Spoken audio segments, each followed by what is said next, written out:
Bueno, ya estamos nuevamente de regreso junto a ustedes después de esta pequeña pausa comercial y aquí conversando con Rosa Fajardo. Ella es psicóloga de profesión y estamos justamente comentando qué diferencia hay entre nuestras emociones y nuestros sentimientos, y también cómo esto se puede reflejar en un momento determinado a través de nuestra actitud de vida.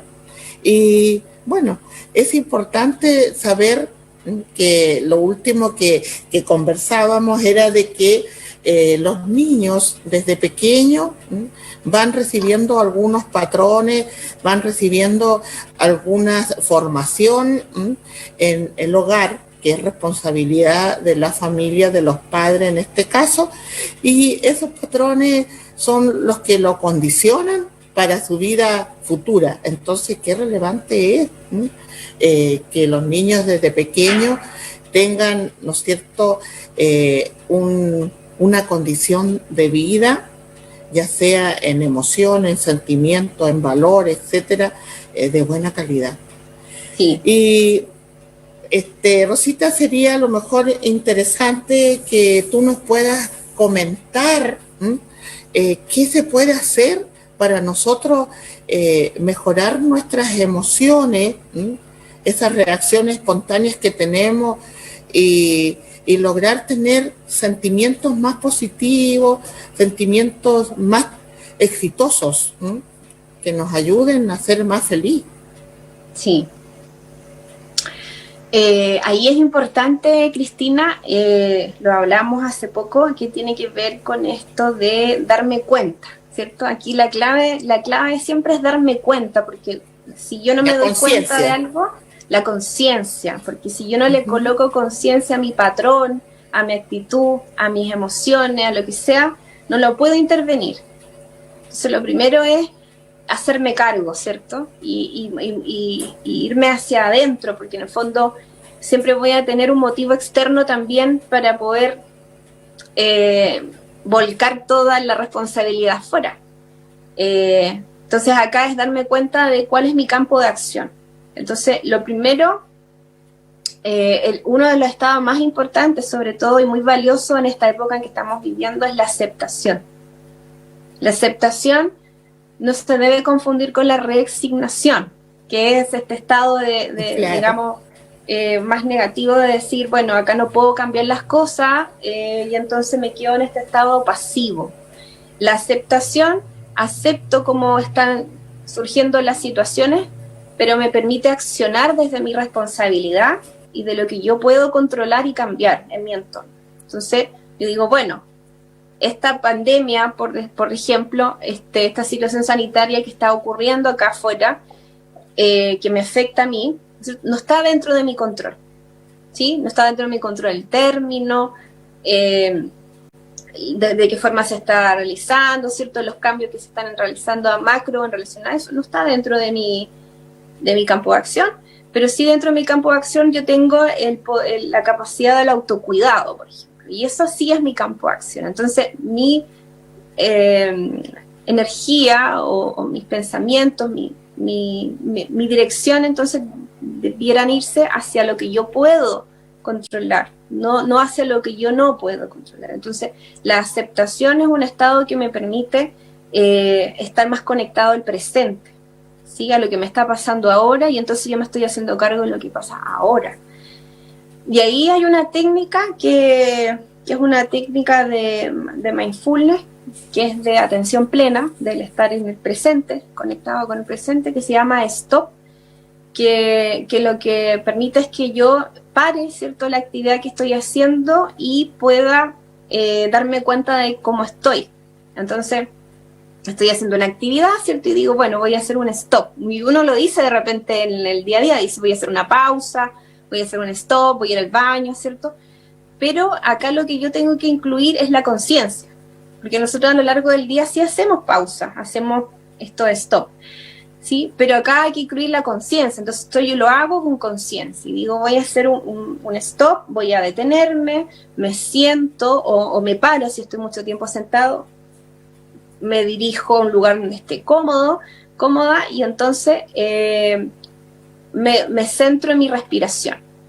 Y ahí tomo todas las herramientas que Adriana mencionó la semana pasada acerca de la respiración, ¿cierto? Entonces yo me voy con la respiración, observo cómo estoy respirando, y para esto no requiere una gran cantidad de tiempo, puede ser incluso 1 minuto.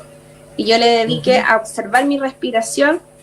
Si yo me siento agitado, entonces puedo hacer esta respiración más profunda, más lenta, siempre exhalando en un tiempo mayor.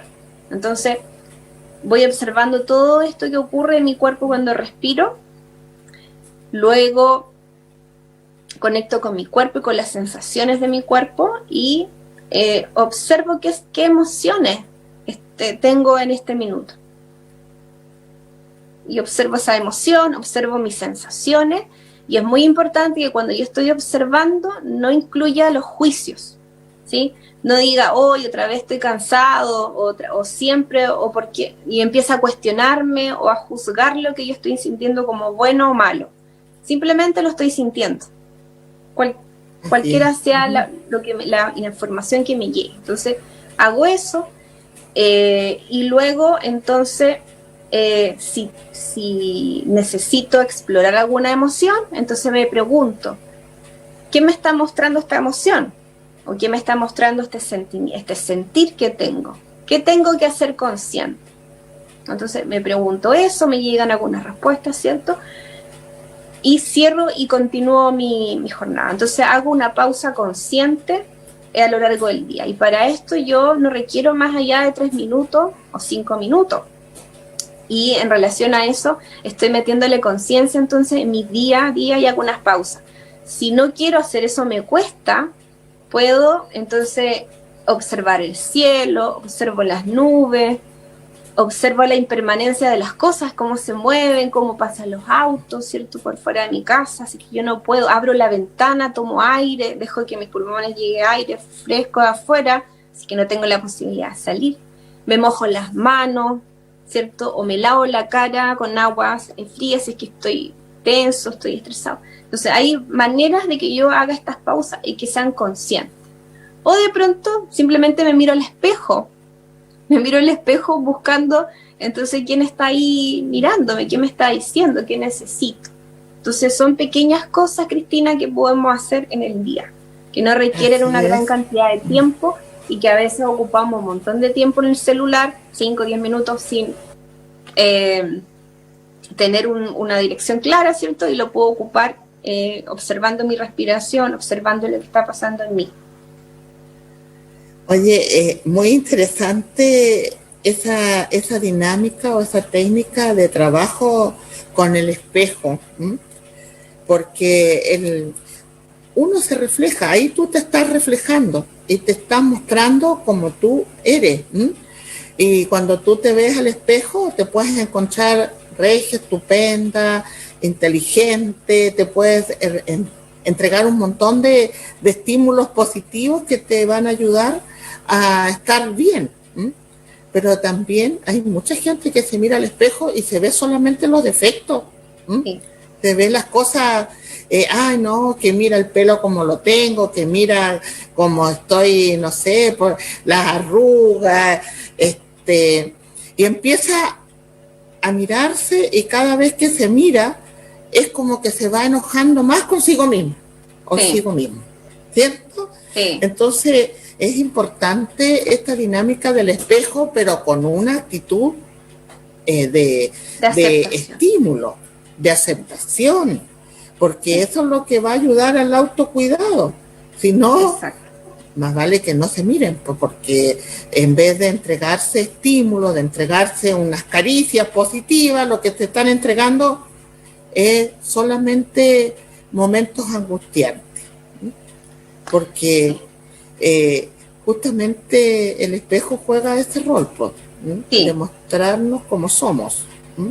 Y ahí es importante lo que señalas, Cristina, porque el ego, la mente, la máscara, la personalidad que tenemos, siempre va a estar buscando algo más. El ego nunca está satisfecho.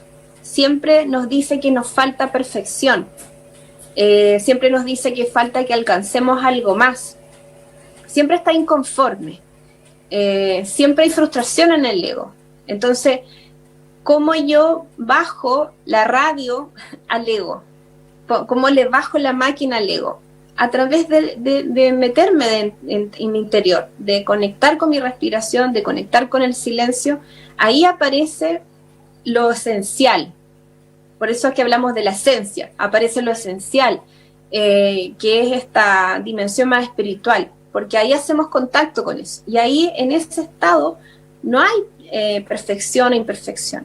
Es un estado del ser. Y en el estado del ser está todo bien. Ahí no hay nada que mejorar. Entonces, es importante que a veces toda esta inconformidad que podamos tener, estas frustraciones, la ansiedad, vienen de la excesiva voz del ego, que nos está hablando todo el tiempo, nos está hablando de que nos falta, de que nos falta más, de que no lo hacemos bien, ¿cierto? Y todos estos mensajes que en el fondo son continuos, porque nos damos cuenta de que nunca se termina, nunca estamos para el ego bien, ni acabado, ni perfecto, siempre hay algo que falta buscar. Entonces el ser humano busca y busca y busca, cuando finalmente la búsqueda no es afuera, sino que es dentro. Cuando yo ordeno, cuando yo puedo escucharme, empieza a acomodarse lo de afuera, no es al revés. Entonces es importante hacer estas pausas de conciencia mía, que a cada uno le puede hacer más sentido la música, la meditación, el ejercicio, que es tremendamente antidepresivo, la alimentación, ¿cierto? Buscar el escribir, el leer, ¿cierto? A cada uno de nosotros nos va a hacer un sentido más alguna de estas cosas. Y otra cosa muy importante, Cristina, que es el compartir con otras personas. Todo esto que estamos viviendo hoy en día, que nos provoca esta incertidumbre, esta frustración de no saber cuándo se va a terminar, es importante el sentido de comunidad, porque el ser humano no se desarrolla solo, somos la especie más dependiente. Nosotros no podemos crecer si es que alguien no estuvo con nosotros, no pudiéramos haber sido como estamos acá las dos conversando. Entonces, nosotros nos desarrollamos, nos identificamos y vivimos todos en comunidad. Aunque haya una sensación de aislamiento en este minuto, es importante la conexión emocional. Entonces, es importante mantener estos espacios de conversación, de que todos estamos atravesando esta situación de alguna forma, nos estamos adaptando y de que podamos conversar de eso. Más allá de encontrar una solución, es el sentido de alivio que me proporciona el poder conversar, lo que yo coloqué en palabras, lo que me está pasando. Es una tremenda herramienta de autoayuda y de autoconocimiento también. Oye, mira, Abraham Maslow, ¿no es cierto?, nos habla mucho de la autorrealización, ¿m? Y dice que los seres humanos siempre vamos subiendo como peldaños hasta llegar a este proceso de autorrealización. De repente pareciera ser que es un estado demasiado ambicioso en la sociedad que vivimos hoy día, pero por otra parte, si pensamos en cuáles son nuestros anhelos, nuestros propósitos, cuáles son nuestra situación futura, yo creo que no es tan difícil alcanzar la autorrealización, que no es otra cosa más que sentirse bien con uno mismo, ¿m? Y estar disfrutando de los éxitos que uno ha logrado, pero desde su interior. ¿Cómo ves tú este tema de autorrealización en la actualidad, ¿m? Con nuestra gente, sí, con nuestra sociedad? Sí, bueno, desde la psicología fue este pilar fue el que a mí me llamó a estudiar lo que yo estudié y todo, principalmente Abraham Maslow, que se puede considerar el padre del humanismo, junto con otros autores, con Carl Rogers, como los exponentes del humanismo, y a mí me pasaba que cuando era pequeña me preguntaba qué más sabía de lo que veíamos, hay algo más. Y entonces hoy en día se hace necesario, y hoy en día está muy hay muchas terapias complementarias, hay un llamado hacia la expansión de la conciencia, hay un llamado al despertar. Y este llamado al despertar es justamente, como hablábamos en un comienzo, de salir de estos estados programados, de salir de estos estados de inconsciencia, y de que yo pueda ser libre para elegir lo que quiero en la vida, para elegir cuál es el sentido que yo le quiero dar a mi vida. Y hoy en día esta cuarentena, estos confinamientos que hemos estado a lo largo de todo el año, ¿cierto?, nos ha permitido a muchas personas conectar con esto, con este sentido de autorrealización. Es como toda esta vida que yo llevaba, toda esta situación, todas estas relaciones que yo tenía, la forma que yo llevaba mi vida antes de la pandemia, es la que yo quiero continuar después. Entonces, ahí aparece la reflexión, aparece la capacidad de elegir, y a través de la conciencia, porque yo hago consciente entonces cuál es el sentido de mi vida, hacia dónde me quiero realizar. Tal vez haya descubierto alguna capacidad creativa que tenga, haya podido desarrollar, o algún talento que yo intuía que tenía. Entonces, la autorrealización tiene que ver con el sentido de mi vida, pero con la expresión espiritual también que yo le doy a lo que yo estoy viviendo en la vida. Y no significa necesariamente una expresión religiosa, sino a la trascendencia de la vida. ¿Sí? Admirar que somos más que cuerpo, somos más que biología. Exacto. Somos más que programa. Eso es lo que, justamente lo que no podemos olvidar hoy en día, y tenemos que ojalá en forma permanente estar conversando de estos temas, es esa capacidad interna que tenemos nosotros de descubrir quiénes somos, cómo somos, qué estamos haciendo, cómo lo estamos haciendo, para qué lo estamos haciendo, y ver que las cosas que uno hace durante el día realmente los hace feliz. Realmente lo hace porque lo siente y porque eso se transforma en una emoción de felicidad, ¿no es cierto? Y es un sentimiento de amor. Pero si no es así, hay que empezar a cambiar aquellas cosas que nos afectan o que nos mantiene en un estado de violencia, o en un estado de depresión, o un estado a lo mejor de mucho desánimo. Entonces, por eso es importante lo que tú nos decías, Rosita, de tomar conciencia. Y les vamos a pedir a nuestros auditores que de aquí para adelante se preocupen de estar siempre meditando, siempre después de una emoción, después de la reacción frente a un estímulo externo, se preocupen de tomar conciencia de por qué reaccionaron así. Sí. ¿Por qué se provocó esa reacción? ¿Por qué, ya sea positiva o negativa? Porque como tú dices, no hay las emociones no son ni positivas ni negativas, son hechos espontáneos, pero pueden provocar daño, como también pueden hacer que una persona se sienta muy feliz. Entonces siempre hay que analizar los por qué, los por qué que hay dentro de nuestro interior que nos lleva a reaccionar de esa manera. Eso es como importante, ¿verdad, Rosita? Sí, es importante justamente, como decíamos al comienzo, Cristina, que las emociones duran muy poquito en el cuerpo, alrededor de 90 segundos, 120 segundos.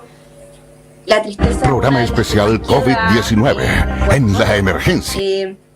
Entonces, cuando las personas hablan de esto de que, oye, cuando estés enojado, cuando tengas una emoción que no puedes manejar, cuenta hasta 10, ¿cierto? Está ese dicho.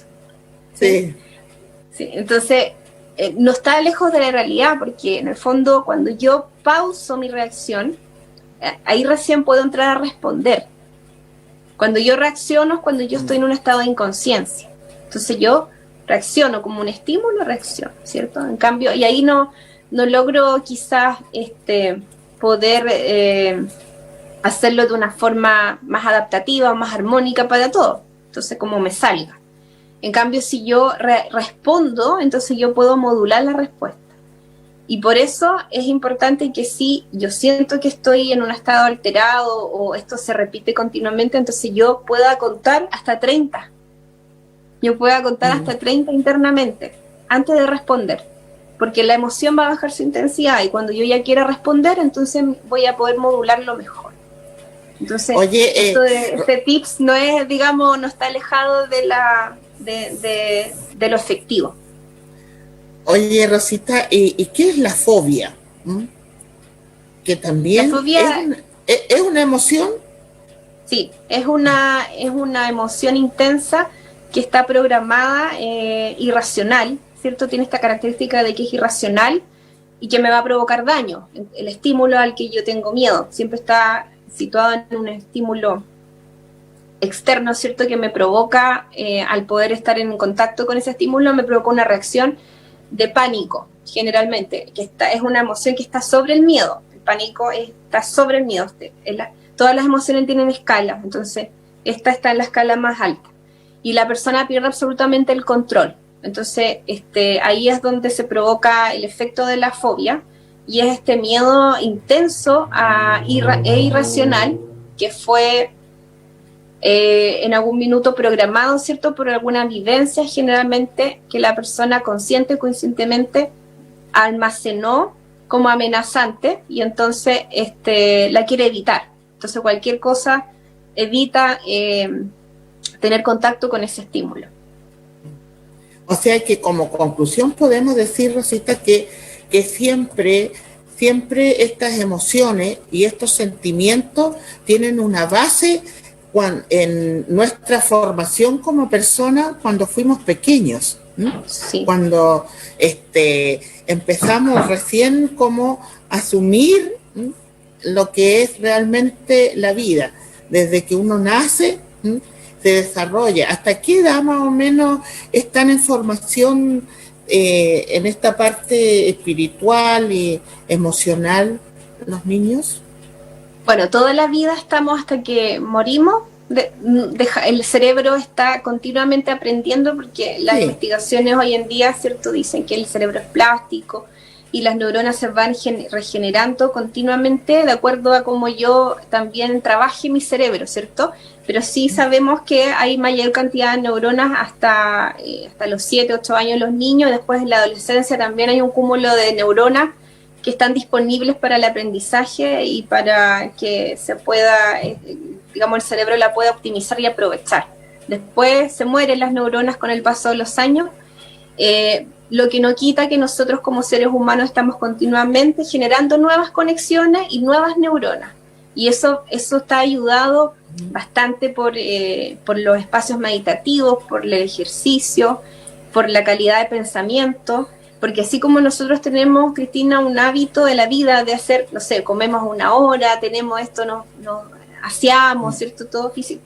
También tenemos que tener unos hábitos mentales, digamos, en los pensamientos. Hay ciertos pensamientos rumiantes que están ahí dando vueltas y que son como grupos de pensamiento que siempre vienen a la misma hora, sobre todo en la noche, ¿cierto? Entonces, estos pensamientos finalmente son como también un condicionamiento. Estoy acostumbrada a pensar de esta manera y alimento esos pensamientos. Entonces, ahí es importante igual hacer una higiene. Hay pensamientos que me sirven. ¿Este pensamiento me sirve o no me sirve? ¿Puedo solucionar esta cosa que me preocupa? No. Entonces, no lo coloco en una preocupación. Lo saco de mi campo. Claro, lo saco. O desvío la atención hacia otra cosa. O de lleno analizo qué acción puedo hacer para resolver esa situación, si es que yo puedo resolver. Pero no me sirve estar continuamente con esta cantidad de pensamientos. Rosita, ha sido interesante. Creo que esto es una conversación que no puede quedar acá. Tenemos que seguir hablando, así que te hago extensiva la invitación para otro día para continuar en esta temática que es tan importante. Ya estamos llegando al término del programa y bueno, ojalá que a nuestros auditores y televidentes los tengan presentes todos estos tips, porque no dejan de ser importante para su vida. Y vamos a terminar, Rosita, junto con agradecerte con este mensaje que dice que nuestra mayor debilidad radica en darse por vencido. La forma más segura de tener éxito es intentarlo una vez más. Es decir, no podemos darnos por vencido nunca. Siempre hay que seguir luchando, porque eso se trata la vida del ser humano. Así que gracias, Rosita, ha sido muy gentil. Ahí vamos a estar nuevamente en contacto y nos vemos mañana en otro capítulo del especial COVID-19. Chao. Polar Comunicaciones presentó Programa Especial COVID-19 en la Emergencia.